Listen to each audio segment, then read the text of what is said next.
Hi, everybody. Welcome to Chronically Informed, where we're trying to bring nuance back to the news. I'm Aaron. And I'm Brittany.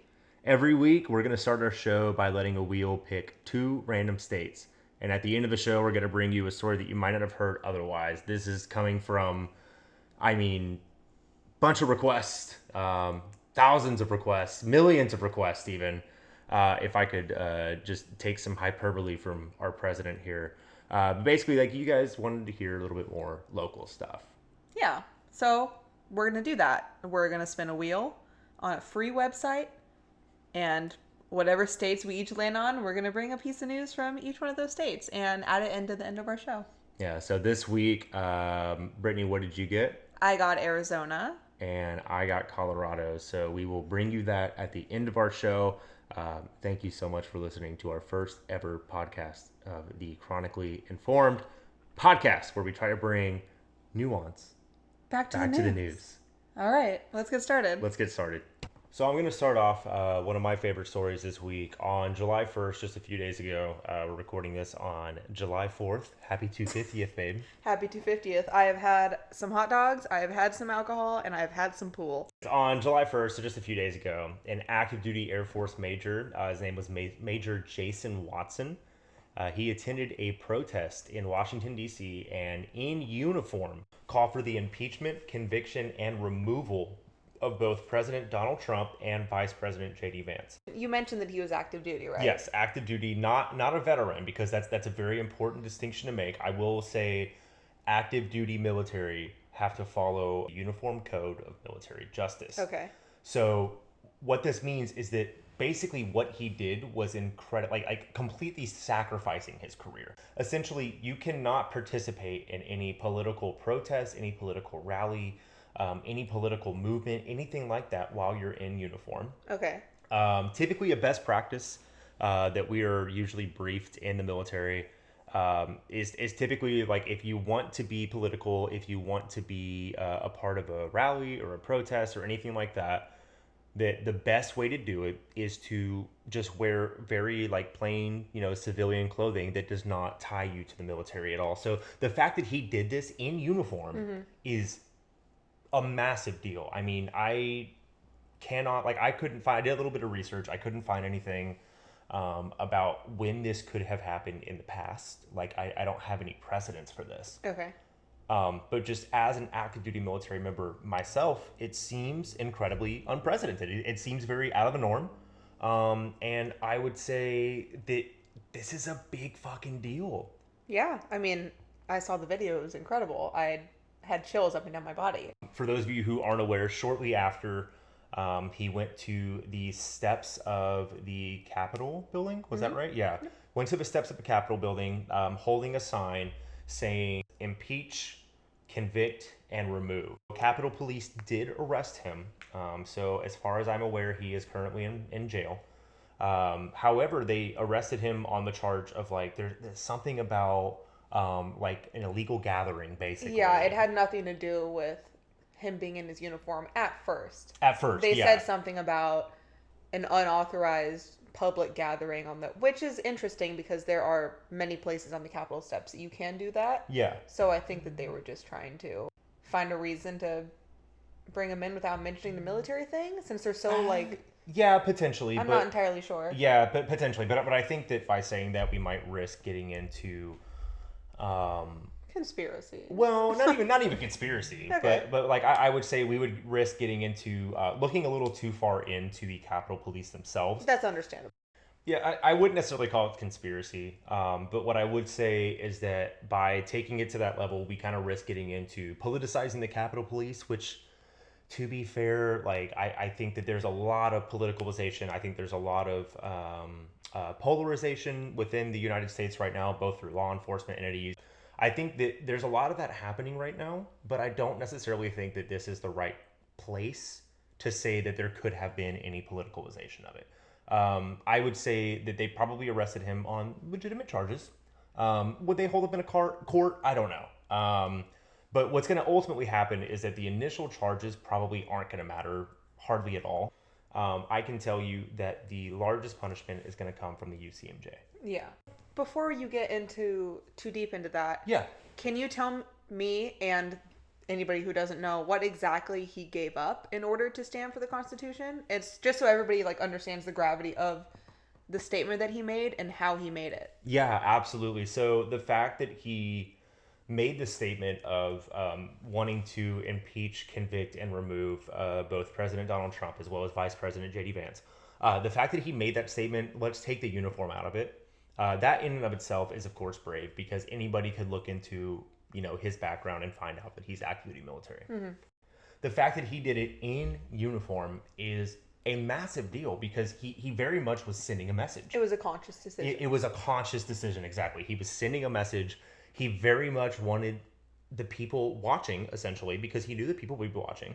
He wanted the people watching and the people listening to know exactly who he was and exactly what he stood for. And because he did that, he is giving up at least a 15-year career, from what I know. He was just a few years from retirement, as far as I know. I know he's a father of two. Like, he's got a life. He has a life. He was very close to retirement. He is sacrificing so much to have made this political statement. I'll say this, a lot of people on social media have been asking, how can we actually help him, right? Like, is there a way to help him?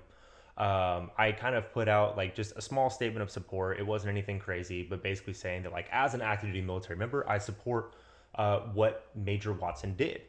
And then the response I'm getting is, okay, cool. Like, your support, means something, but what can we really do? I think the best thing for him right now is to continue to speak out, really. Absolutely. Because when it comes down to it, the court-martial process, the UCMJ prosecution process, does not have a lot to do with like a standard civilian court proceeding. You can't necessarily contribute to his legal fund in the same way that you would, somebody just who's a complete civilian, right? That's not necessarily like something that you can do. So what you can do, though, I would say, continue to voice your support very publicly. Continue on social media. Continue, in real life, like, spread the story of what he did, because this is a big deal. Yeah, it's a massive deal. It's this 100%. Isn't something that happens all the time. Exactly. This is not something that you see every single day. And I get this question a lot too, is about like, hey, why don't you do the same thing? You're active duty. Why don't you do the same thing? Yeah, you support him. You think what he did was awesome. Okay, well, why won't you do the same thing? How can we support him? What are you doing to help? Exactly. Why don't you do that? Yeah. And I think it really, for the most part, comes down to unrealistic standards on social media. Yeah. A lot of people don't fully understand what they're asking somebody to do. Like you, for example, you speak out in the way that you can. You use your voice in the way that you were legally able to until you are out of the military soon. Woo! Yeah. But looking forward to it. But people on social media will call you a traitor. They'll say tell me to go die in combat. Somebody did, yes. I've had some crazy. Somebody did tell you to go die in combat, absolutely. Okay, I think we spent a lot of time on that. We're going to move on to the next topic.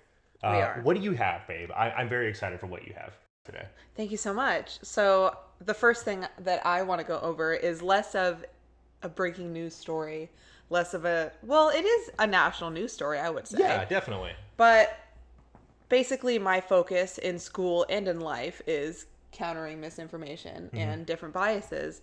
So I thought it would be fun if I took a silly little headline from Fox News. Ugh. And then, I know, stay with me. But I also read the exact same story from the Associated Press. Okay. So I'm going to compare both of them. We're going to go through it. We're going to go through the framing of each story and kind of point out the biases that are being shoved in people's faces without them even really knowing it. That's great. Yeah, that sounds awesome. Thank you. I agree. So glad you agree. Yes. So the overall story here is that problems have risen with the recently renovated Lincoln Memorial reflecting pool, as you've heard. Yes. Algae Gate. Algae Gate, yes, of course. Yes. So there's paint peeling. The algae is awful. It looks like crap. It looks bad. Bad, yeah. Pretty bad, yeah. Good. So the president is claiming that all of the damage came from vandalism. The algae was planted. Somebody got inside of the reflecting pool with a knife and cut it up. Somebody got inside of the reflecting pool with a knife That is... and cut it up?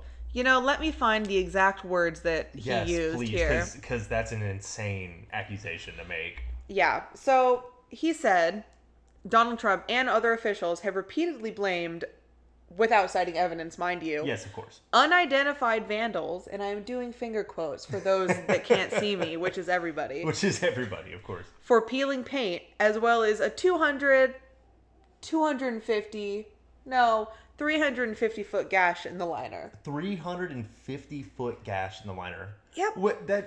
Dude, that's the size of like a football Like a field. football field. Like, if not a little bit more. In a constantly monitored national landmark. Cameras everywhere. Isn't there a live stream? There is a live stream. Yeah, okay. Yeah. So that's the claim that's coming out of here. And great claim. Yes. And let's add, this project cost over $16 million. Oh, God. Yes. The company that won the contract, it was a no-bid contract, so pretty much just his buddy got the contract. Of course, yes. Was a major Trump donor. So I'm going to start with the headlines from each competing article. As we know, the Associated Press leans left. Fox is, well, it's an entertainment center. It's Fox, yeah. It's Fox. I think we all know what they do. Yeah, of course. So the first headline is from AP. Trump, without evidence, blames vandals for damage at reflecting pool. Says 6 arrested. Okay. The first thing we see out of that one, AP story is a story about the claims that Trump is making. Okay, yeah. The main focus is verification. Did this happen and how?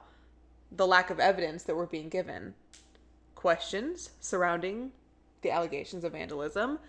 And is there official confirmation that somebody actually vandalized it?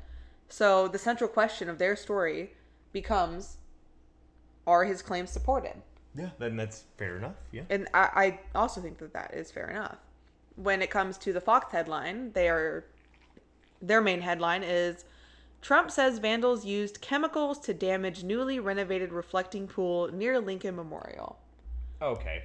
So, that story becomes about vandalism, right? Yeah, so wait, weren't they the ones that dumped the chemicals in the water? They were. So they're reporting on themselves? They dumped the hydrogen peroxide in the water. Yeah, like a bunch of it. Like an incredible amount. We can't forget the dead duck. May he rest in peace. Yeah, may he rest in peace. I assume his name was Darren. Darren the duck. Yeah, of course. Okay. Yeah, that's a given. So yeah, the story on Fox's side immediately becomes about the vandalism. Mm-hmm. Yeah. It doesn't turn into, did this happen? It's, who did this? Who did this? Yeah. We have to find the culprit. Exactly. The main focus is on the damage to the pool, the criminal behavior, arrests, ongoing investigations. So when somebody only reads this article, the central question is, who damaged the pool and how did they do it? Those bastards. Not, did something happen in construction? Those rat bastards. Did driving the beast in your whole line of cars over it before it was fully cured? Nobody thought about that. Yeah. You've seen the pictures, right? I have, yeah. They're a little sad. His whole motorcade driving across it. Yeah. Just for fun, I guess. We're not even going to consider the fact that you had thousands of pounds of vehicles driving across it. That probably wasn't awesome. And then they think that algae is manufactured. Yeah. Algae seeds is what I saw. Algae seeds. I don't know enough about this. I would love to know. How? Who's got fucking algae seeds? Who made algae seeds? Because guess what? They don't come from seeds. Is it Saddam Hussein? It is. Yeah. Saddam Hussein. Saddam Hussein. Algae Saddam Hussein is algae what they call Saddam. him. Enough of that. Yeah, please. But the first thing that catches your attention when you read the AP article is the first words is without evidence. Yeah, of course. So it's starting the reader off. This is a fact-checking article. It is noting that agencies have not confirmed Trump's claims. Yeah. Trump has, of course. Of course he has, yeah. But the proper channels have not confirmed this because he just kind of says what he says. So the takeaway from the article is this may not be true because, sure, he said it, but nobody else did. Yeah. You know? No officials, no people that know what they're talking about. It becomes almost like a true fact-finding mission. Exactly. Type thing, yeah. Exactly. And so, but on the other hand, of course, the first focus for Fox is Trump's explanation. The chemicals that could have been used, the vandalism that could have happened, what they think happened, with no evidence involved. This article spends most of the time discussing the damage, the arrests of the people who have touched the water, which is insane. More people have been arrested for touching water in the reflecting pool than have been for the Epstein files. Oh, God. And I know we've seen that everywhere, but my goodness, we just have to mention that. We have to, yeah, because it's insane. Yeah. So when you're reading the Fox article, your takeaway is, oh my goodness, those crazy, evil, liberal Democrats damaged the reflecting pool. I prefer libtards. Me too, but not in this climate. When it comes to the Associated Press, the key phrases that they're using in their entire article throughout is without evidence, claimed, not confirmed, alleged, alleged. When it comes to Fox, their key phrases, the words that you see a lot in their article are vandals, damage, used chemicals, arrests, investigation. Oh. It's creating a law enforcement frame. Yeah, no, that's true. All the words they're using they're like, a crime has occurred. A crime has occurred. We're going to figure out We're going to figure out who did it. And it becomes a whodunit. it becomes, yes, Not exactly. Did someone do it? Not a, was this just nature in faulty construction? Yep. No, because you mentioned, it couldn't be. You mentioned it was a no-bid contract. It was a no-bid contract. But no way. It couldn't be. It couldn't be. Because the one thing that this administration cannot do is be like, damn, we fucked up, didn't we? All of this comparison to say, what would the reader walk away believing? Yeah. If they only read one or the other? Because I know, unfortunately, some people who watch Fox News. Mm-hmm. It's real sad.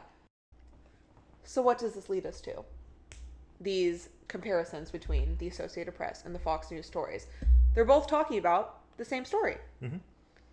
If you only read the Associated Press, what would you think? Trump is making accusations. Evidence remains unclear. Agencies have not backed up the claims. And the bigger story may just be the failed renovation itself. That seems to be an understandable point of view to have. You know, nobody knows anything for sure. Renovations fail. It happens. If you only read the Fox News article, what you would walk away with is the pool was damaged. Yeah. Authorities are investigating because somebody damaged it. Because a crime was committed. Vandalism is likely responsible.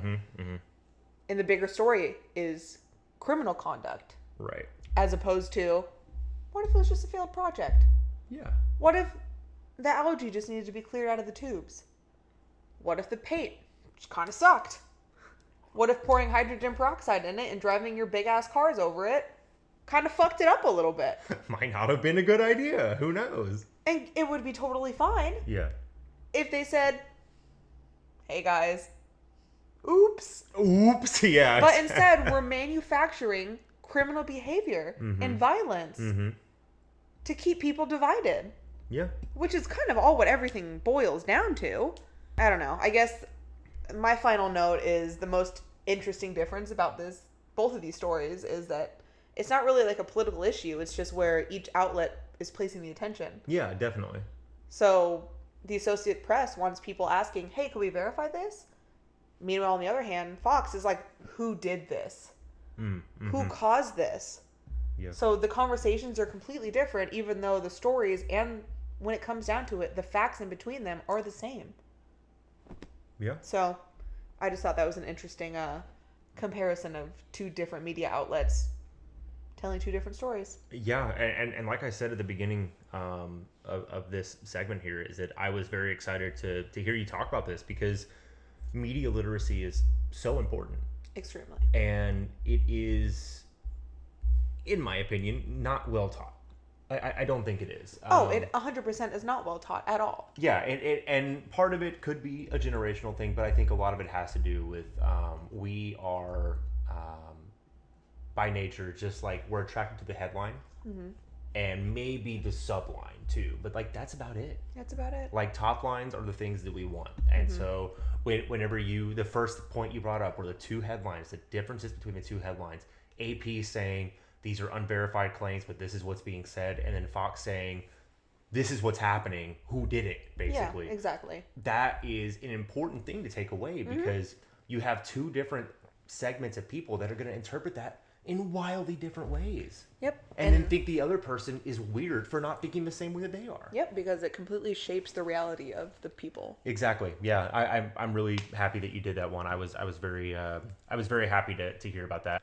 And I really want to get into your next topic, which I think, if I'm correct, is the America 250 Fair, right? Absolutely. That is what I do have next up on my notes. Okay, I'm so high. Let's go ahead. Let's just get into it. Hop into it. Oh my goodness. Okay.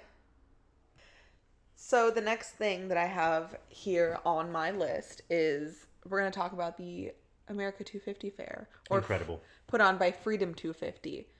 Not to be confused with America 250 the year. Freedom 250 is the organization. Oh, yes, of course. Yes, I knew you'd be confused by that. I just want to make sure that like you got it down. Yeah. This is a fair, an event, I guess. I don't even know what to call it based on all the things I've seen coming out about it. It's any number. It's whatever you want it to be. It's a magical thing. It's what it was supposed to be, but it also is absolutely not what it was advertised.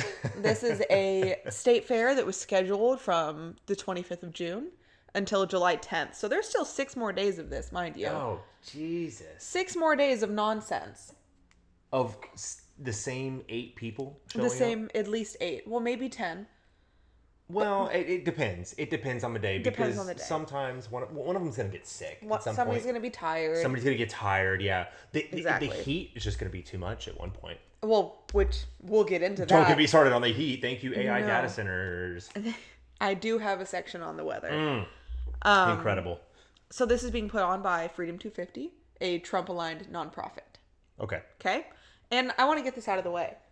Anybody, like I doubt any MAGA or Republican or right-leaning person is ever going to listen to this podcast. Oh, just you wait until I send them the link. Especially not our first episode. Yeah, that's fair. Just saying.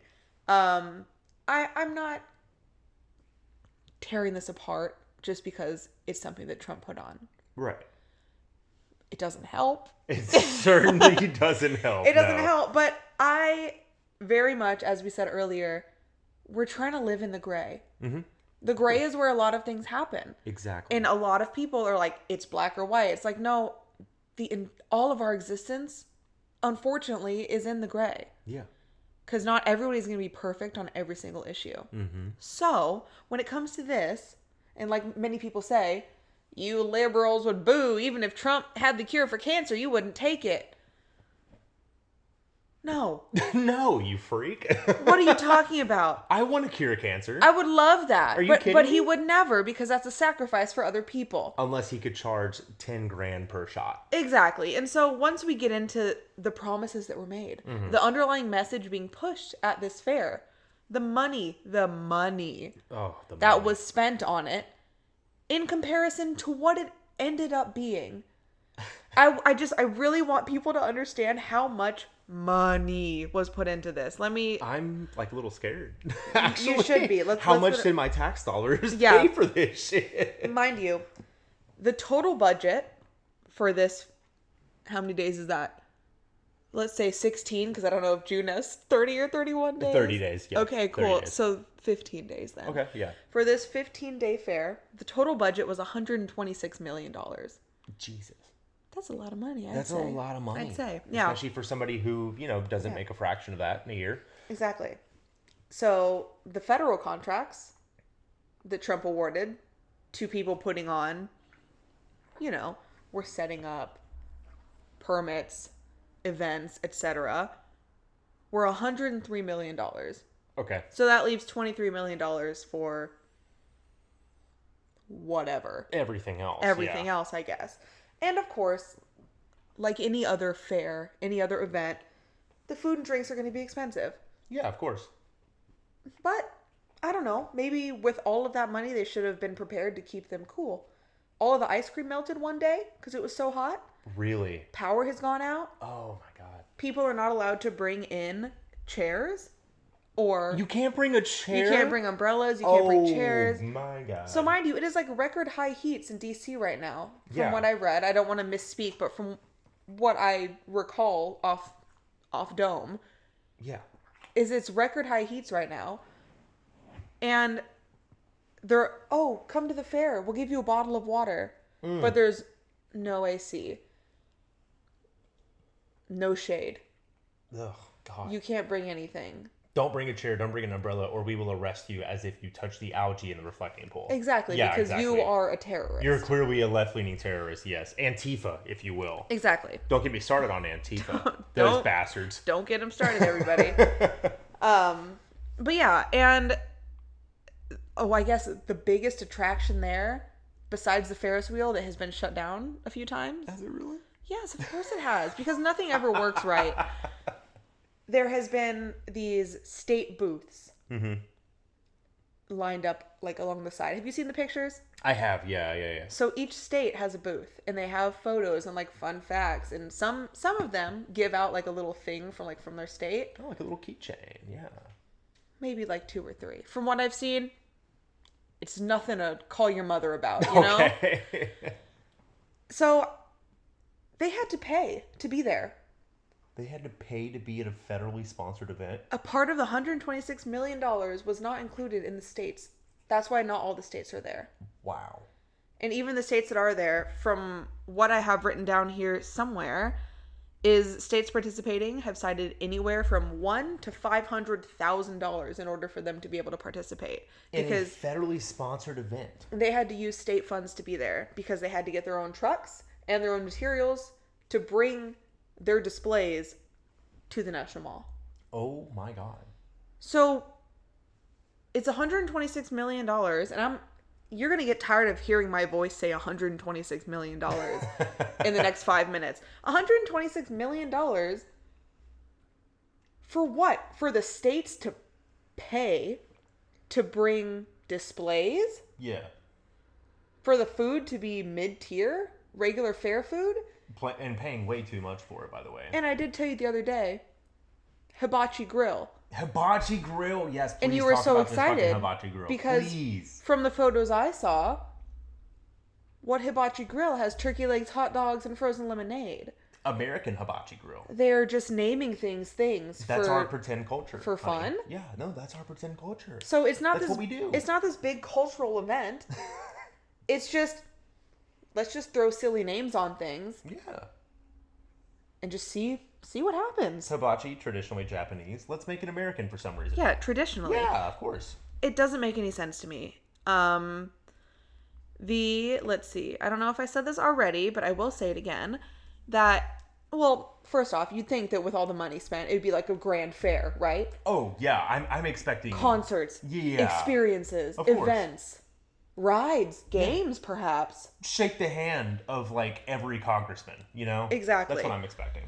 The Freedom 250 website Okay. has stated, in quotes, "The fair will showcase the very best of America through state pavilions, industry displays, family-friendly attractions, movie screenings, musical performances, military ensembles, etc." I'm not gonna lie, that does sound fun. It does sound fun. Yeah. It sounds so great, except for all the musical performances dropped out. All the good ones.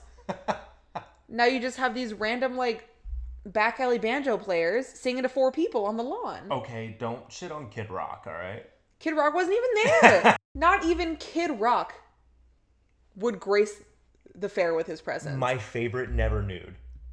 Is he a wasn't never there. nude? Because of the RFK. I have to assume he is. Jean shorts in the sauna. Jean shorts in the sauna, yes. The name of my new single coming out, everybody. Name of my whole new band. Are you kidding me? Jean shorts in the sauna.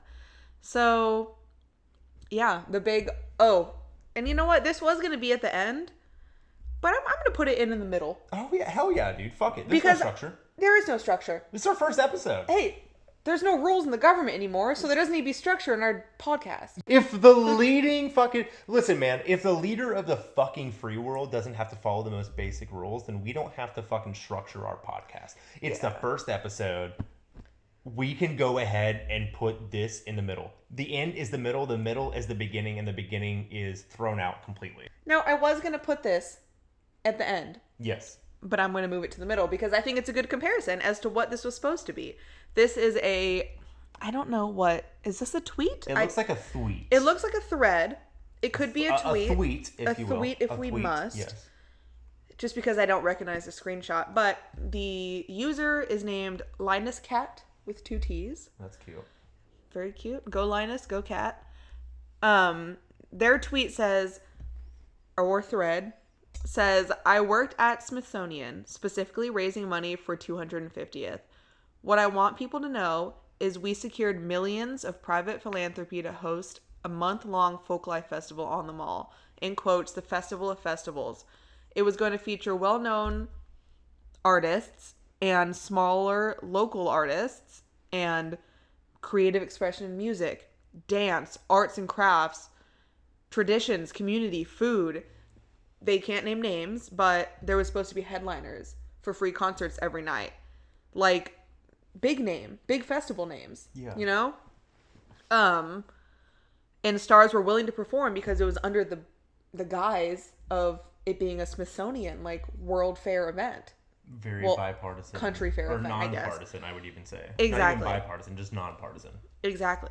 And Trump would not release permits to host on the mall. Mm. That is how this all came to be, is they would not let them put this on. He wanted it to be under his name. He wanted to do it. And that is the reasoning behind all of the big artists that he had lined up dropping out. Yeah. Everything it was supposed to be, they all dropped out because it turned into a massive conservative Trump rally. Yeah. Essentially. So, yikes, you know? Yeah, it goes back to the fact that I feel like most of this man's presidency has been about legacy building, right?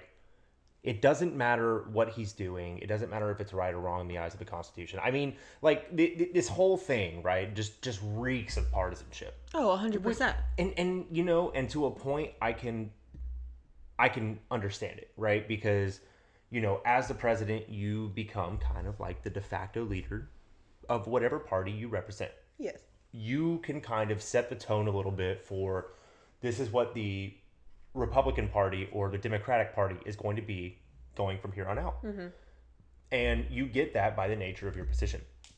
However, I don't feel that Trump is taking that seriously. I think that he's very much just saying, like, the Republican Party is Trump.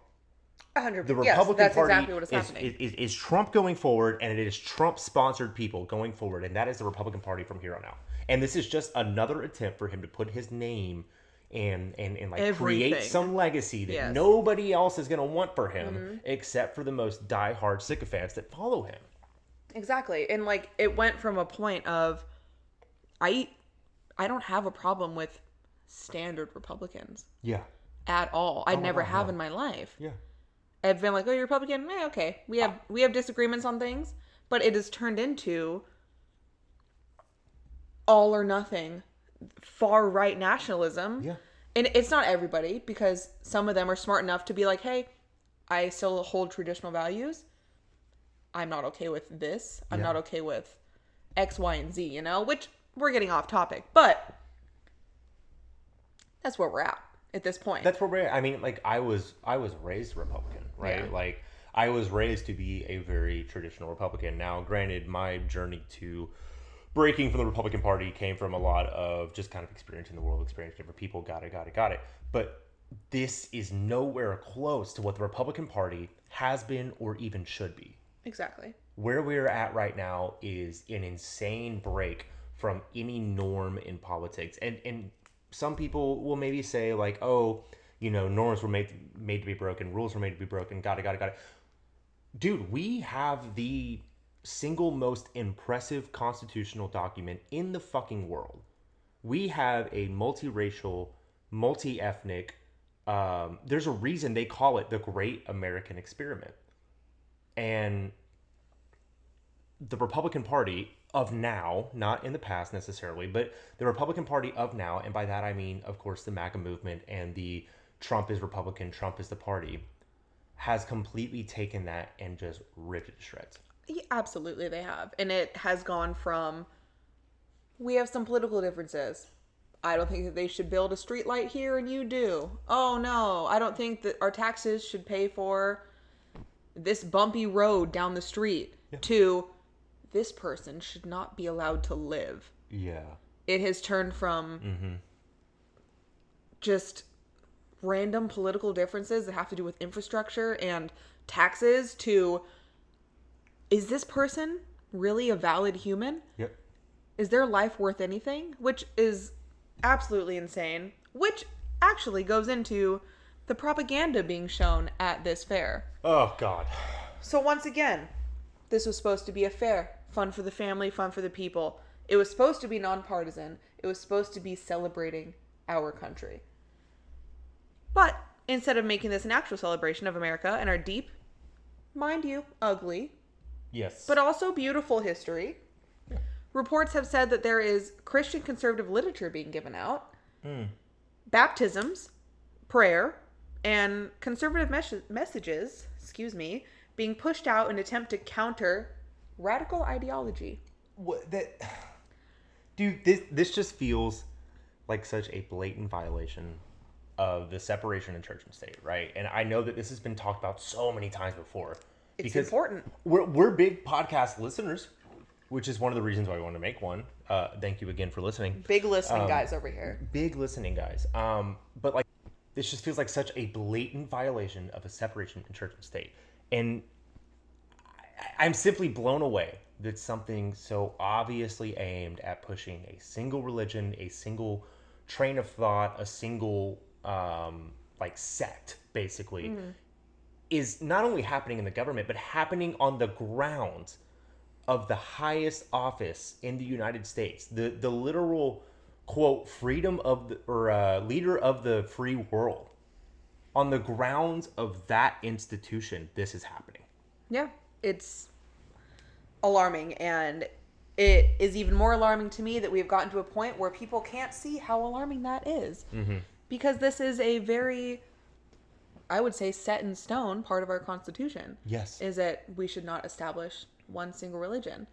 And like many other things, the Constitution doesn't seem to matter anymore. Yeah. It's even, which is, this is a little bit silly to me. The Constitution doesn't matter anymore to the people who are the most patriotic and love America, but it matters the most to what? Us domestic terrorists? Which is apparently what I am. I'm a traitor and I should leave my country. Because what? I respect the founding documents that you are so hard on for? Yeah. Apparently. I don't understand, but without trailing off too much, let's keep going with the propaganda, should I say? Yes. Going into this. As you know, PragerU, it's a very conservative media organization. My favorite. My favorite. Personally. I fall asleep to it. I fall asleep to it every night. Every night. They are showing AI-generated pictures and videos on mobile museums known as Freedom Trucks. And mind you, they are traveling countrywide. Okay. So we can look up some dates if you want to go together. I would love that. Are they ever coming to California, the bastion of communism? I don't know. California, you mean? California, yeah, with Gavin Newsom. Newsom, yeah, like my king. Yeah, so that's exciting. But people have been saying that they're AI videos and pictures. So they are not even showing media of real people being like, this is why we're conservative. Which, sorry, let me make this clear. I'm not advocating for them to be showing all this media around at a nonpartisan event. But like, you're not even going to use real people. You're going to use just like the baseline of MAGA thought, AI to manufacture issues and ideas that aren't really happening. Yeah, you couldn't get like one anecdote. Yeah, and not a one. Not a one, I would say. You had to go talk to Sora. Exactly. And figure out what Sora thinks. I know. And thank God you did, because Sora's the backbone of this country. But yeah, this is supposed to be a great American state fair, and it was not advertised as a Trump rally, and that is what it's been turned into. And as you know, What time is it? 4:43 Western? Okay, well, I think we have a couple hours until Trump is supposed to speak. Oh, I can't wait. Because they moved his speech to what, 11 p.m.? Something like that. Yeah, so 11 p.m. Eastern. And he is, quote, going to give the longest speech. The longest speech just because I can. Just to show people that he can.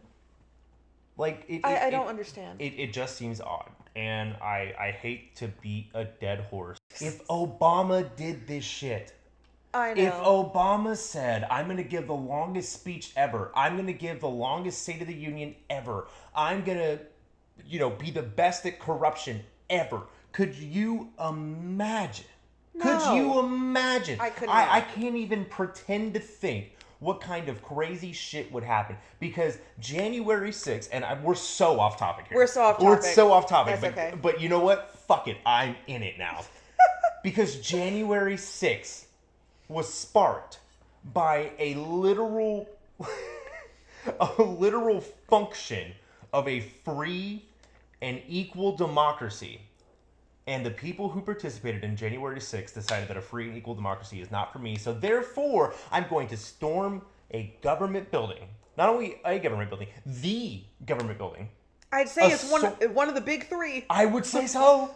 And assault the police officers that I claim to be a massive fan of. I claim to love them. And then not only that, but take the second highest office in the land, in the United States, and hang an effigy of him because I didn't like that he continued to uphold free and equal democratic rights.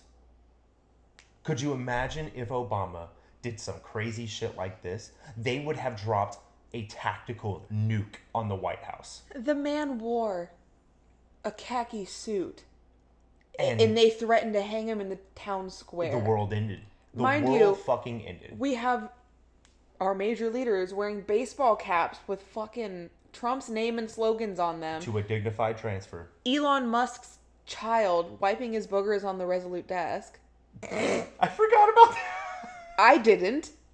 Because that man is a lizard person, and I stand by that. Okay. All right. We've gotten very off topic, but we're going to go ahead. We're going to move into my next thing. I'm going to talk about a little bit of foreign policy, a little bit of world news, and then we are going to get right into our state news, and we're going to go ahead and wrap up our first podcast ever. Thank you so much again for listening. Give us just a second here. We're going to review, and then we'll be right back. All right, so I want to get in a little bit to Venezuela and the return of Maria Machado to Venezuela. And who exactly is that? For anybody who doesn't know. Yeah, so Maria Machado. Also, let me interrupt you. Yes. Where has she been? She's been around, So Maria Machado, and a lot of people will remember her as the woman who gave her Nobel Peace Prize to Donald Trump. Insane. However, I understand a little bit. So Maria Machado is the opposition leader in Venezuela. So whenever in the 2024 election, whenever Nicolas Maduro was running for re-election, Maria Machado was the opposition leader for the Vente Party in Venezuela. They are unfortunately like a little bit more of a right-wing party. However, they are also opposite to the dictatorship that was taking a hold of Venezuela. So the Vente Party is the opposition party to Nicolas Maduro. She was the leader of that. She was actually barred from running from the presidency in 2024. However, her party's leading candidate overwhelmingly won the vote. Unfortunately for Venezuela, and for Maria Machado, as well as, I would say, democracy. Unfortunately for democracy, Nicolas Maduro basically refused to step down, which ended up resulting in Maria Machado's fleeing from the country. So the Vente Party is less right than Maduro? So Maduro's party is actually very far left-leaning. It's more of a communist party. Okay. So the Maduro party is very left-leaning, extremely communist. However, the communist part is not so prevalent in Venezuelan issues? Well, not necessarily. So the communist part of the party is not necessarily the big issue. The Okay. big issue here is more of the authoritarian regime in which Nicolas Maduro set up, Okay. which was very much highlighted by the fact that he refused to step down after the 2024 election showed that the opposition party actually won the vast majority of the votes. So the majority voted for her to win. Not her, but her party's candidate. Okay, at the Yes. time. Yes. I So, got it. but the reason why Maria Machado and not so much the candidate that was elected to have won is so important is because Maria Machado has always been very much like a champion of democracy. Okay. In fact, in her Nobel Peace Prize nomination, actually, they called her a champion of democracy. And have said that she has established herself as a leading figure in the fight for democracy in Venezuela.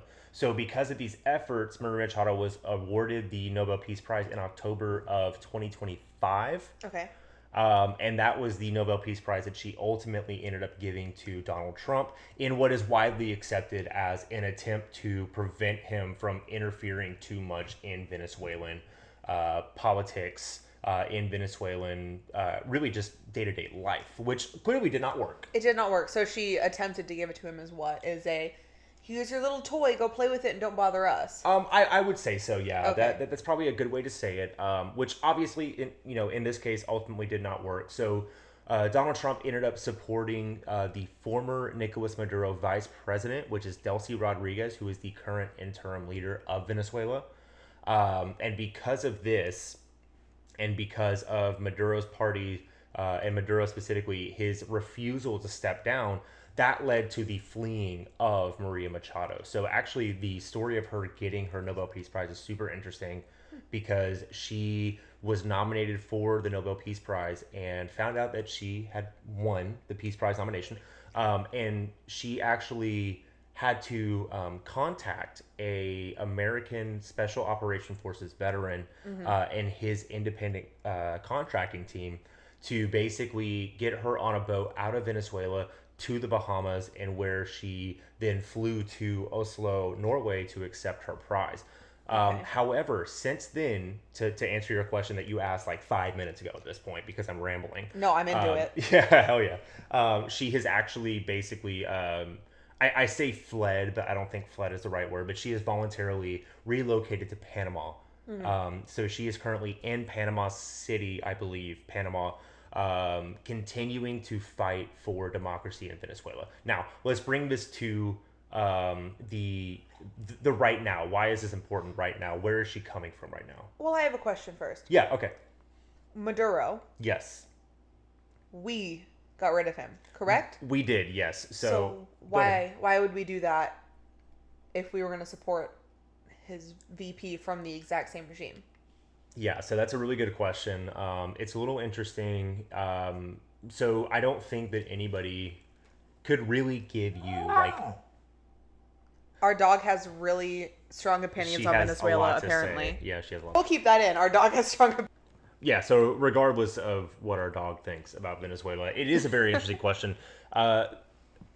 In my opinion, I don't know that there's anything like super solid out yet about why we did kind of what we did. I know that there's been a good bit of articles about like how the actual capture happened, what led up to it, got it. But why did we install the VP of the regime of which we were trying to get rid of? And what I think it is that, and credit to Delcy Rodriguez here, I think that she very much recognized what was happening before it happened. And I think that she found a way to set herself up in the best way possible to essentially show herself as an ally to Trump and the US and say, hey, it's actually better that you use me in the new government that you have in mind to start this cooperation between Venezuela and the U.S. as opposed to arrest me or take me back to the U.S. and try me for whatever crimes, because I think that she was very good at recognizing this is what Donald Trump wants, this is what the U.S. administration wants. So let me just go ahead and align with that, help them take out the guy that they very clearly want to do something about. and then preserve myself. And I think that she accomplished that. Yeah, I mean, it seems as though that she did. Yeah, and what was interesting about the Machado question, because one thing that I've seen a lot, both while it was happening and well after the Maduro disposition actually happened, is why wouldn't you install the opposition party? That is one, and to kind of tie it into like current politics and like current world events, that's one thing that's happening with Cuba right now, is that if you read the news, you read a lot of, like, to be fair, subscription based services, but like Wall Street Journal, Foreign Policy, all these different things, right? A lot of them are asking the same question. And the same question that they are asking is, how could this be like Venezuela and how could it not? So, one of the big ways that it could be like Venezuela is that we do a very targeted special operation forces raid, which removes the current administration from Cuba. But here's the problem: who do you install? Well, in Venezuela, there was a valid opposition leader, which was Maria Machado and her party. Yeah, However, I mean, what was the percentages of the votes? Didn't she win by her approval rating was what? Over 70%? yeah, so her approval rating, like among the people of Venezuela, was actually 72%. So at least in this planning process of how do we figure out Venezuela, how do we remove Maduro and his party, blah, blah, blah, at least in that process, you had a valid opposition party. So let's say that Delcy Rodriguez didn't do what she did. She didn't see this coming. She didn't establish herself as somebody who can help out the United States, whatever. You at least had a valid opposition party who was very clearly liked well among the people, and you could have installed that regime. Um, and that's kind of what a lot of the news sites are saying about like Cuba right now. Like I don't want to focus too much on Cuba because this is very much about Maria Machado and her plight to return to Venezuela. Of course. But And how it ties into anything relevant to the United States. Exactly, yeah. But just kind of like, making that connection between the very current and the most recently current. Yeah. You had an opposition party, Yeah. in which you don't necessarily have in Cuba. Mm-hmm. So we're talking about a valid opposition party. However, Trump and the current U.S. administration ultimately chose to basically install the vice president of the person they just deposed from the country to now lead the country. So let's talk about that a little bit, because that's really the big point here, right? How does this matter to us? Why was this decision made? How does this matter to our foreign policy? So let's talk about Delcy Rodriguez. She has very much made Machado's return to the country difficult. She has said that many times that Venezuela will hold elections. However, she's been extremely non-committal on any sort of a timeline to actually hold those elections. She said repeatedly that Venezuela cannot hold an election until they are, quote, free from sanctions and not undermined by international bullying and harassment by the international press, end quote. In an interview with NBC earlier this year, Rodriguez actually spoke very specifically about Maria Machado's return to Venezuela, saying that Machado would be subject to both legal and political scrutiny upon her return to the country. So it's a little weird, right? Because it is weird. Yeah. Because if we're gonna say, "Oh, we will not be undermined by international bullying," mm-hmm. but you got into your position understanding that you were going to, work with Donald Trump. You were going to bend the knee. You can't be undermined by international bullying. So what does she think is happening with Trump?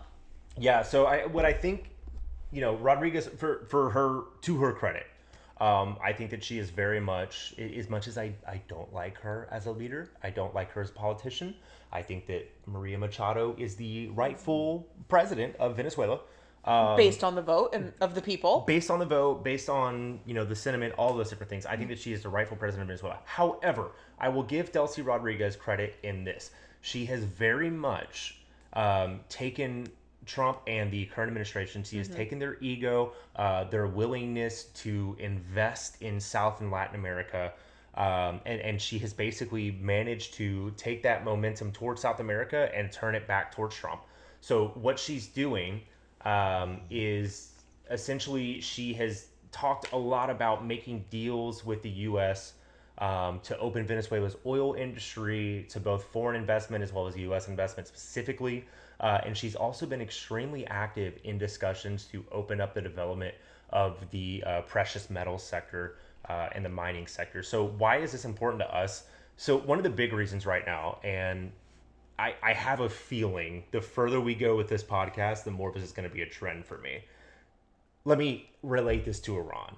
Let me relate this to the Middle East. Wow, we're starting in the first episode. I know. I'm sorry, guys. For anybody who doesn't know, Middle East is a big passion project of mine. I've always been really into it. But like, honestly, like, let me relate this to the current Iranian conflict. So the Strait of Hormuz, to this day, as of July 4th, 2026, we started this campaign February 28th of this year.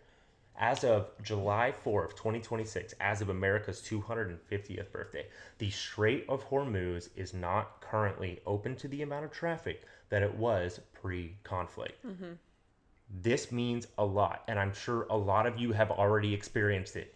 The increase in gas prices is the biggest way to be able to frame this for like the average American, as the increase in gas prices. Let's talk about Venezuela's oil capacity. Venezuela has a couple very massive oil fields that they sell almost exclusively to the US and China. So what the US is trying to do is the US is now trying to revitalize and take away from the state ownership that Venezuela currently has over its largest oil fields. They're trying to revitalize those industries and basically say, we want you to enter into an almost exclusive contract with the U.S. to sell us your oil, which is great for us. I'll be totally honest with you. I hate to say this. It's great for us as the average American citizens, because Venezuelan oil, will very much cut down on oil prices rising and rising and rising in response to the Iranian conflict. However, is this something that advances democracy? Is this something that advances a free people? Is this something that advances any sort of human rights and human equality throughout the globe? Absolutely the fuck not. Because what you're doing is, yes, you are helping the American people, and I'm so with it. I love low gas prices personally. I would say everybody does. You'd be hard pressed to find somebody who doesn't. But there are a lot of other things that are effects of, oh, we have low gas prices? Well, guess what? Yeah, there's a lot of reasons why you should be concerned about having maybe lower gas prices. A lot of that has to do with the opening of the Venezuelan oil industry. Now, the precious metals mining sector, these metals are extremely important in the development of the advanced technology in U.S. missiles, U.S. air defense, U.S. everything basically relating to the military. I know that probably a lot of you guys are not big fans of the military. However, allow me to say this.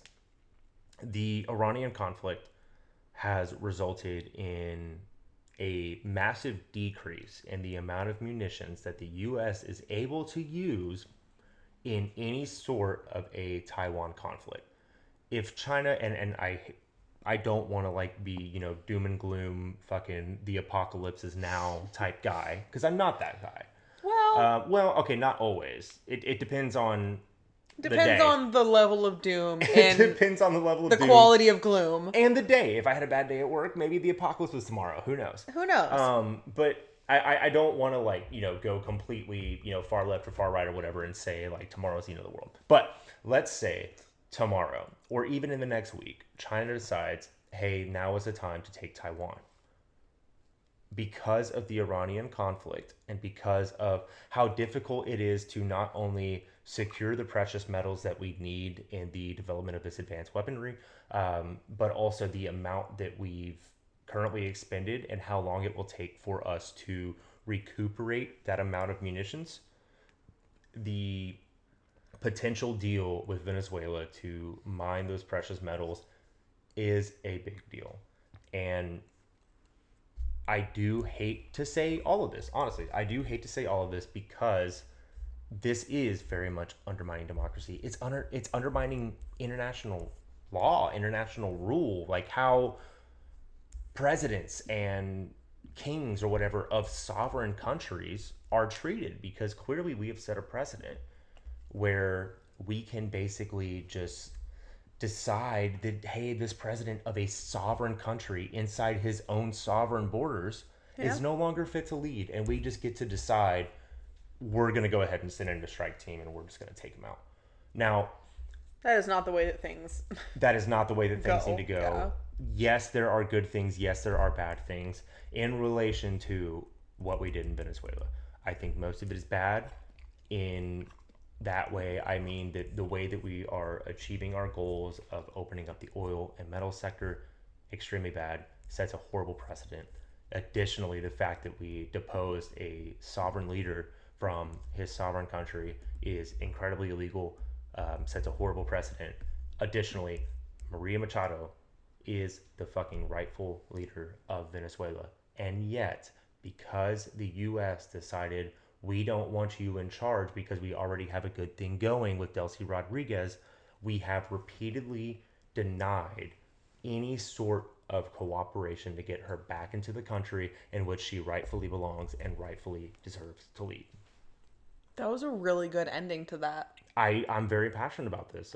No, it sounded really good. Yeah, thank you. Yeah. Thank you. No problem.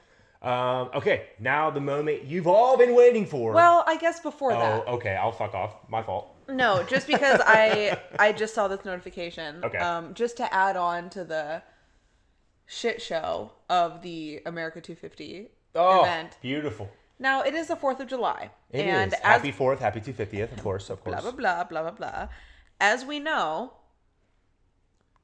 it's going to be more busy today because it's the 4th of July. Like just in general? In general. Okay, yeah. The fair is going to be busier today. Of course. There are 5. There are 5 different threads that I've seen within our conversation that have added to the conversation from earlier. Okay, let's talk about it. So, I don't want to butcher this. Yes. But Alexandra Cassio, you know who that is? Yes, I love her. I follow her too. She's awesome. Okay, so far, she's been on scene. Oh. At the fair. Yeah. Have you seen any of those posts? I have. I saw her her post in front of the arch and her post on the Ferris wheel. It killed me. So she's been there. So 3 hours ago, she said, yes, attendance at the fair is way up today. Yes, it's been empty all week until yesterday when the holiday crowds came out. Both can be true. Yes. Which is very true. 100%. And her source is, well, she's been there all week. Yeah. So her source is me, bitch. Her source is, she said, feet on the ground, you know? Boots on the ground. I was there. Yes. And mind you, like we said earlier, the weather, hot. Yeah, it's very Big hot, awful. The AC in the pavilions has reportedly gone out. Oh, no. As of 2 hours ago. Ooh. Attendees are being treated in the grass with cooling towels while EMS escorts others out. Oh, my God. Oh, wait, it gets worse. Oh, fuck.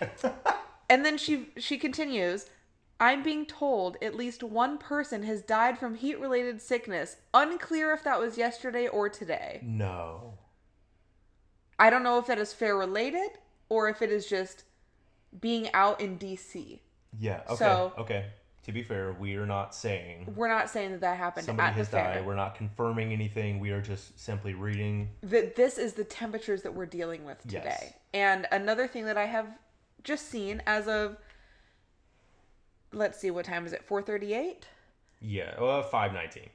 Sorry, I meant the post. Oh, yes, sorry. From the National Mall, from the National Park Service. Okay. Via Midas Touch. Weather evacuation alert for fireworks visitors. Due to the severe weather in the area, we are asking visitors to seek shelter. Please follow the directions of the park rangers, law enforcement, personnel, or other event staff. Holy shit. Yes, because there are thunderstorm alerts. I was just about to say, I have the weather pulled up right now. The high today was 104 degrees. And that was without any clouds. No clouds, no nothing. 104 degrees, and now exactly as you said, there are thunderstorm alerts. It's like a 95% chance of precipitation. So it is just a muggy, hot, dystopian, propaganda nightmare. Just miserable. Absolutely miserable. It's like living in the Central Valley of California. I cannot wait to be out of the Central Valley. It's going to be 108 degrees next weekend. Oh. Take that, Donald. All right, so let's go ahead. This is the part that everybody's waiting for. We are going to get into the local fucking news, baby. Yeah, we don't have a soundboard. That was yet. my soundboard. Yeah, so, all right, we're going to get into local news. Brittany's going to start out with Arizona. I will wrap it up with Colorado, and then we are going to thank you profusely for listening to our first episode of the podcast, but not yet. Not until we're done. So buckle up, keep listening. We cannot wait to deliver you some local news. All right, so this is the part that everybody's waiting for. I have to imagine. Yeah. I have to imagine. All 3 people on Threads who suggested this. You guys are going to be fucking stoked. This is for you, Yeah. and they won't listen. You guys are going to be fucking stoked. You're going to love it. So anyways, we're going to get to local news, starting with Brittany's story in Arizona. My sweet baby girl, take it away. Oh my God, I'm taking it. Unfortunately, this is an ICE story. Oh, fuck, never mind. We're going to start with Colorado. It was either ICE or like egg fraud. There's nothing wrong with egg fraud. And I thought egg fraud would be like a little silly. Yeah. But I really wanted to tie it into like what's important. I am wearing my ICE domestic terrorist shirt. You are. This is appropriate. So, okay, go ahead, honey. Okay, I'm going to get into it. So, Arizona Attorney General Chris Mays announced an agreement with DHS and ICE that temporarily prevents a warehouse in Surprise, Arizona from being converted into an ICE detention facility. Now, what does this mean, you ask? I do ask. You do. The agreement, it does not permanently stop the detention center from being built. Let's get that clear. Okay.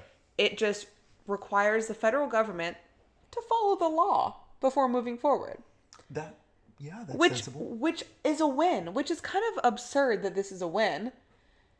That, oh goody, we won. The federal government has to follow the law. We did it. Yay, Yeah. we did it, Joe. We did it, Joe. Oh my God. I know. Under the National Environmental Policy Act, they need to complete an environmental review before continuing with this. Makes sense. Which does make sense, but this isn't just about one warehouse. You know, like, is this story just about one warehouse? Yes. But it's about, does the federal government have to follow the same environmental laws? Do they? Do they? They do. Oh my God. I'd say. I would say. According to the laws. Personally. But yeah, like, if these facilities are going to be built regardless, unless states and communities are stepping in to stop it, who are, like, strongly against it, which, get this out of the way, I'm not for it. What a surprise. We're not here. I'm not pro-ICE, you know? I'm with you. Yeah, so, but, like I said, we're living in the gray here. We're understanding that everything cannot be the way I want it to be. 100%.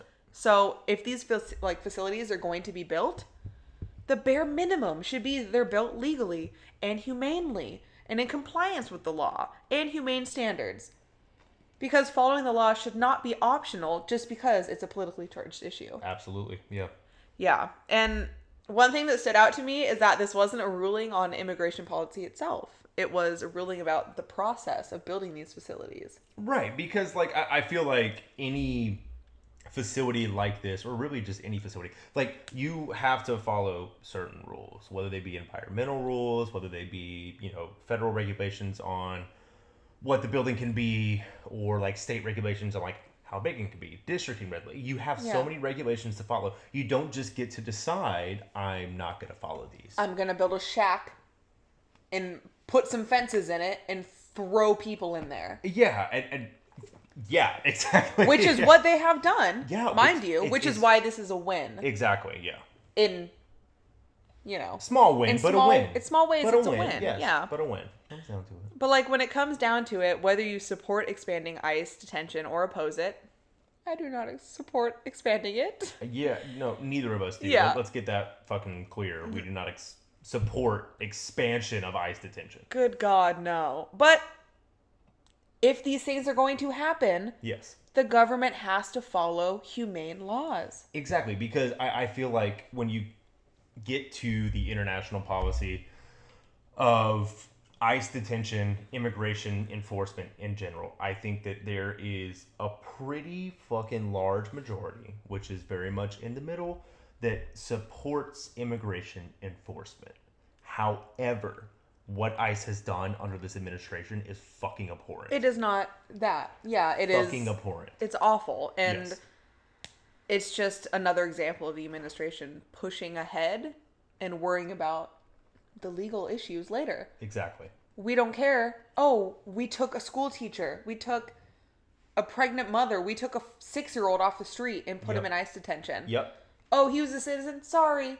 2 weeks later, you can go home. Yeah, we'll figure it out later. It's like, No, it's all good, dude. yeah, and well, the administration has argued that the reviews of the facilities are slowing down immigration enforcement. Well, you should slow it down so you can do it correctly. Good. Yeah, that is a win to me. Like, not everybody, and I did, you know what? I did write down here somewhere. It's just, this whole story has reminded me of everything happening at Delaney Hall. Oh, yeah. And Absolutely. it's a different facility. There's different legal issues, but they're both part of the same, like, it's a bigger conversation for both of them. Yeah, absolutely. In Arizona, the main question is whether the federal government can move forward before completing legally required environmental reviews. And like at Delaney Hall, the debate has centered around conditions inside the facility, the treatment of detainees, and government oversight and all of it. They won't let Congress people and representatives inside of the building. Yep. There's been protests there forever. It's awful. Yeah. And if the administration is not getting some losses here and there when it comes to the expansion of immigration and the building of these detention centers, it will never get better. If somebody isn't pushing back saying, hey, these are humans that you were dealing with, they might not even all be illegal criminals like you say they are. Most of them have not been. They have just been picking up who and whatever off the streets. Yeah, and I mean, let's get back to like the real core of this piece of news, right? It's basically about, and we can talk about the human cost, and I think that is an incredibly worthy conversation. But the core of this piece of news is that the federal government was not following requirements under the National Environmental Policy Act. Like it has no, like this specific story has nothing to do with the humans involved, right? Exactly. It has everything to do with the environmental impact. Yes. And it's insane. It is fucking insane that we are at a point where we are now forcing the federal government to be held responsible for the most basic of standards. Yes.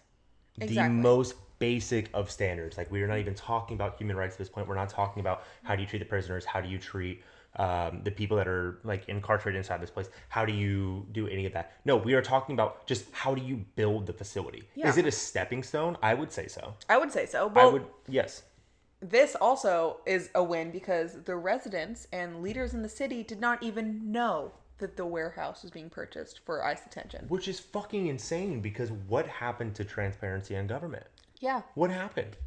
We don't even know that a warehouse in our own fucking neighborhood is being converted into an ICE detention facility? Are you kidding me? Yeah, and some of the local concerns that I read about they weren't just about immigration. They included traffic in the city, infrastructure being properly built to house these people, emergency services. The facility is in close proximity to homes and hazard chemical storage. And it's just, I don't know. This whole story, I think, is a good reminder that not every immigration story is actually about immigration or the people involved. It's about environmental law. And sometimes it's about how much power the federal government has to move quickly versus how much oversight communities and states should have. Yeah, and here's another crazy thing before we wrap this up and move on to the next one. Here's another crazy thing too is that the Republican Party is supposed to be the small government party, and yet here we are reaching. I've never seen government bigger. I've never seen government bigger. I've never seen government more incompetent, to be fair. But if we're talking about like party comparisons, where the fuck did you guys go? Yeah. Where did you go? Because you've clearly completely crossed the line. You've gone so far right that you're circling back left. Yep. And, you know, this is a conversation for another episode, but like, holy fuck, man. The idea of reciprocal radicalization is insane to me. Again, another episode because I could go on for hours about this, as you know. I don't know. I guess the bigger question here is as ICE expands and as the government becomes more authoritarian, can I say, what level of transparency and accountability and legal oversight should we be expecting? What should exist?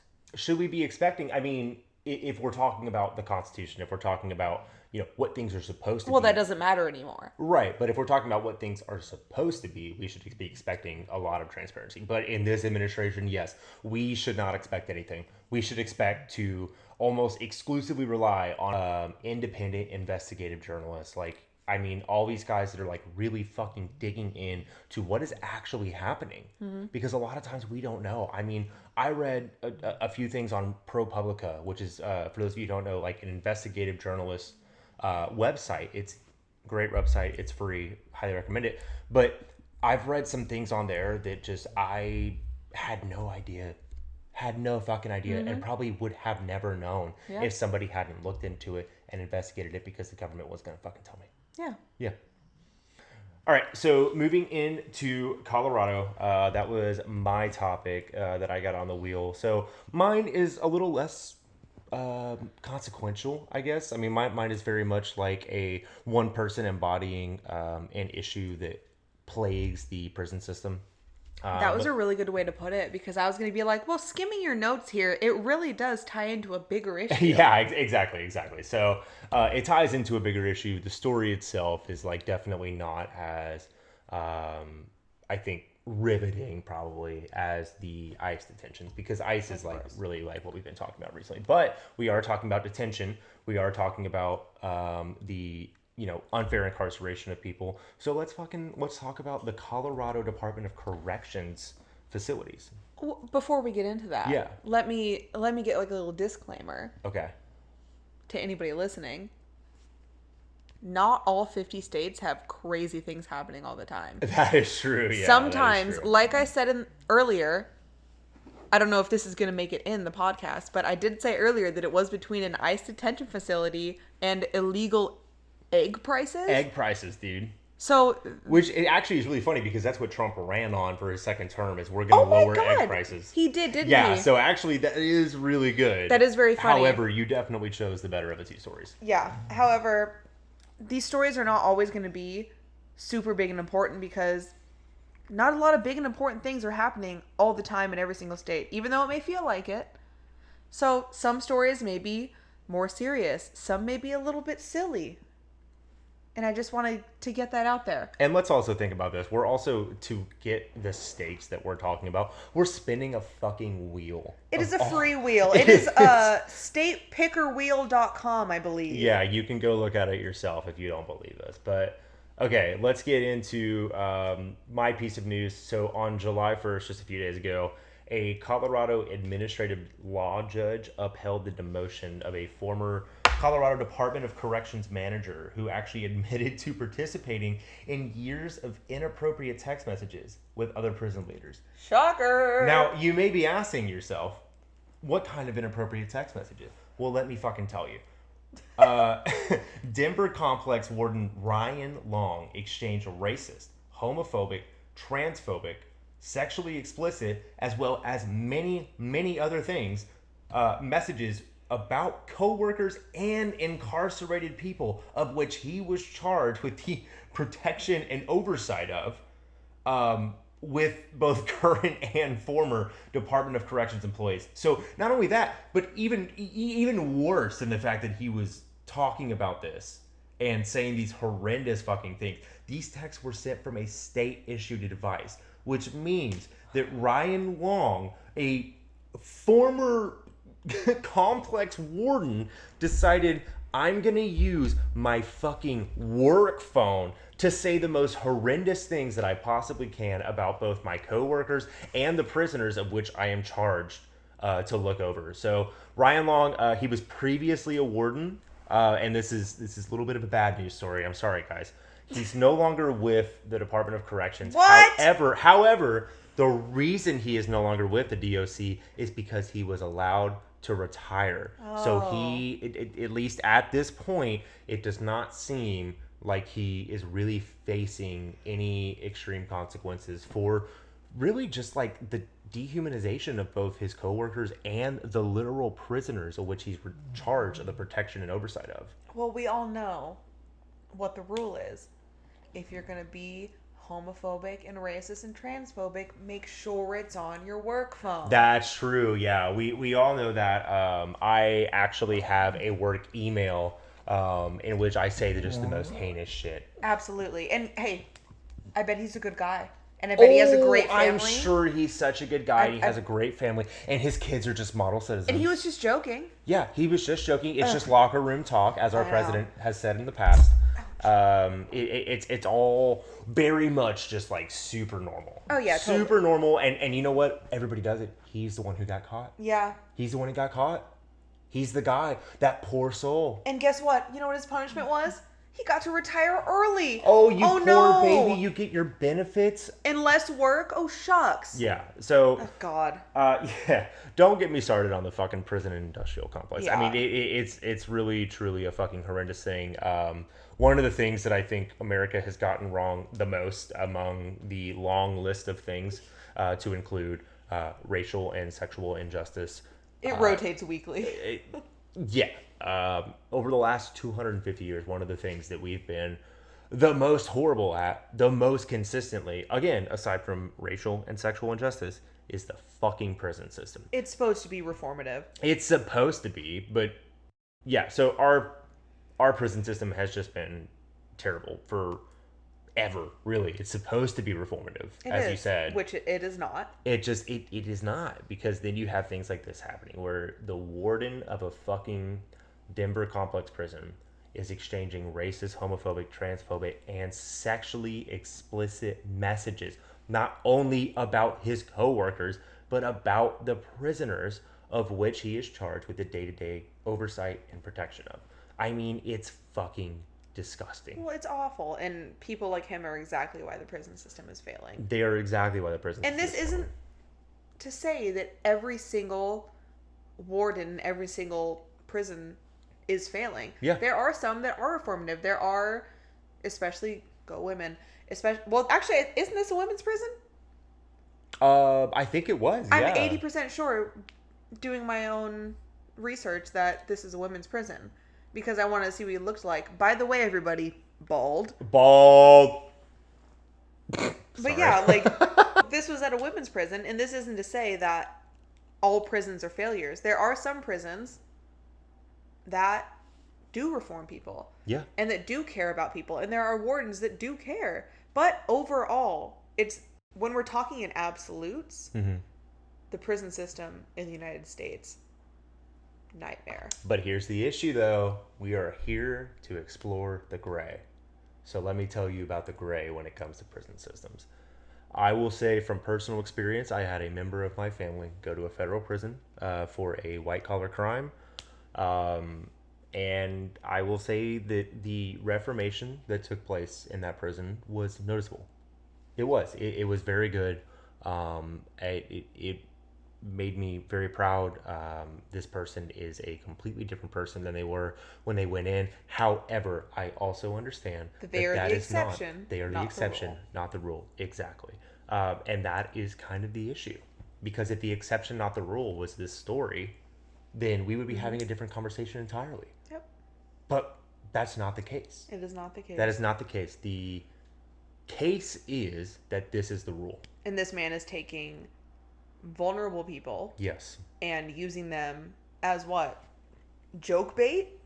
I guess. Yeah. Like I don't think that the court has released any of the texts. I would love to see them. I would love to see them. Yeah. I don't think they've released any of the text or anything like that, but I can't imagine it's anything good. Oh, of course not. I can't imagine they're saying like I have a prisoner with like just a sparkling personality. No, of course not. Like, and the fact that they were about his coworkers as well. Yeah, and his coworkers. It's That's insane. Yeah. So what kind of environment are you fostering? Exactly. Like you're supposed to be the warden of this place, and you're talking about your coworkers in a sexually explicit, homophobic, transphobic way. How is that making anybody feel safe to work there? And like, yes, I understand it's a prison. You guys are guards. You guys are wardens. Blah blah blah. You deserve basic respect in the workplace, though. You deserve basic respect because it is still the workplace. You deserve basic fucking rights. I've also had, I literally have friends who have worked in the prison system as guards. And you know what they fucking expect every day?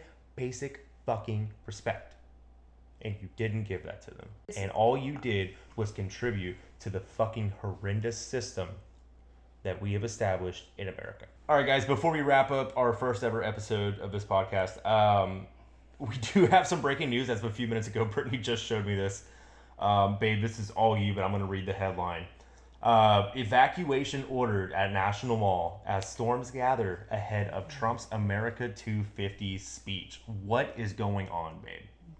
It's hot. It's raining. It's hot. It's raining. The god that Trump claims to be is not happy. And let's also point out that whenever he gave his speech at Mount Rushmore, hail. There were people literally had to take cover from the hail in which Trump brought with him. I don't know, dude. Hey, he brought the hail to Rushmore, and he's bringing the thunderstorms to the National Mall. He's bringing the thunder, baby. Yeah, exactly. So, Nothing awesome is going on. I can't wait to watch it. We're going to turn the news on right when we're done with this. Oh, yeah, can't wait. And speaking of when we're done with this, thank you guys so much for listening. If you are here for the first, we hope that you will be here for the last in the next 40 years. When we die. Because we'll probably die before this podcast ends. But thank you guys so much for listening. I am so scared, but also so stoked for anybody who wants to listen. If there's one thing that I have been very good at in my entire life, it's running my mouth. Yeah. And I think that this is the best opportunity for me to do mouth running. Yeah. Elite mouth running. Yeah, for sure. Thank you guys so much again. Please subscribe if you want to. Follow our account on Threads and Instagram. And YouTube. Where you will be listening to this because it's going nowhere else for now. Exclusive, baby. Yeah. What is our We for are all their social media accounts? At the Chronically Informed Podcast. At the Chronically Informed Podcast. Thanks for listening. Thank you so much. See you later. Bye. Bye.